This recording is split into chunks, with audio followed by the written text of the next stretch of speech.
Well, may meeting kami mamayang hapon dahil nag-meeting sila kahapon.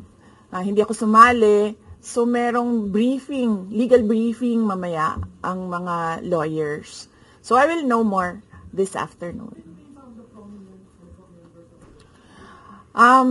Pakikita nyo na yan pagpasok nila ng kanilang entry of appearance.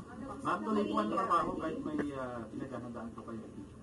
Yes sir, opo. Kakatapos lang po ng planning conference ng Office of the Vice President. So we did it last Tuesday, Wednesday, and Thursday para po sa 2025 and 2026. So for 2025, may mga maapektuhan ba na programs ng OVP? Yes, nag-announce na kami na wala kaming wala kaming burial and medical assistance dahil tinanggal yung line na yon sa budget So hindi ka na pwede maglagay ng budget How doon. about the other programs now? Tutuloy siya. How confident are you that you won't be convicted in the impeachment court? Wala pa tayo. Masyadong pang malayo yan, ma'am. Wala pa tayo. Hindi pa natin inaano yan. Final question, Na-assess ngayon. Final question. Number 146. Nagtanong ka na ba?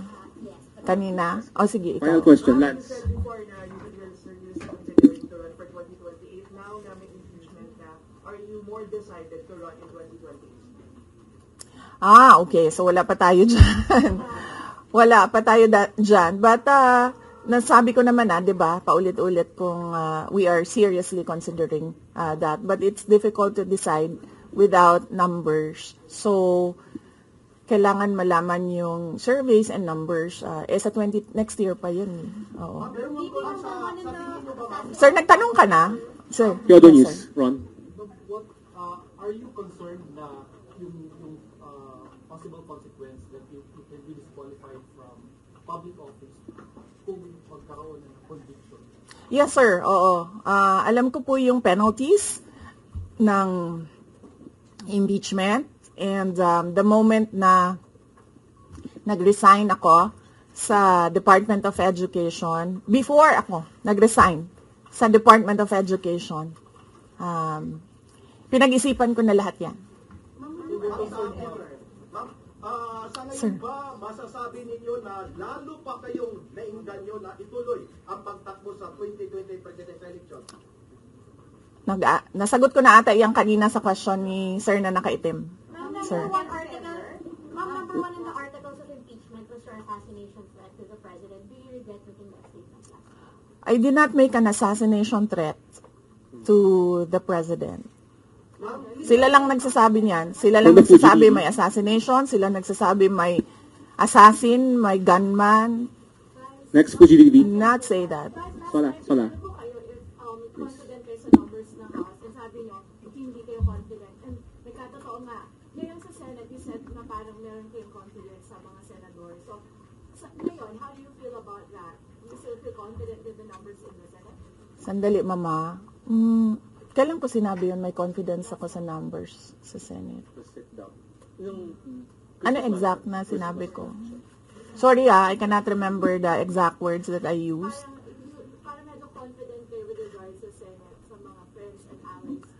Unlikely ako magsasabi ng ganyan ba? Pero I will answer that next time.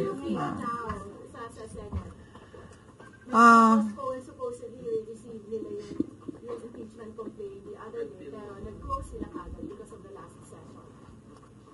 Well, that is their prerogative as a body, no? So, we have to respect the Senate kung ano yung desisyon nila. Dahil sila yung mga nandoon sa loob. So far, you feel assured about your allies in the Senate? We haven't talked. I have not talked to my friends in the Senate. Wala. Last question, please. Bakit? Sabi daw po niya, siya oppose daw impeachment daw po. Bakit kaya? Maybe we should ask. Maybe we should ask her first. Bakit niya ibablock yung impeachment? How do you feel po? How do you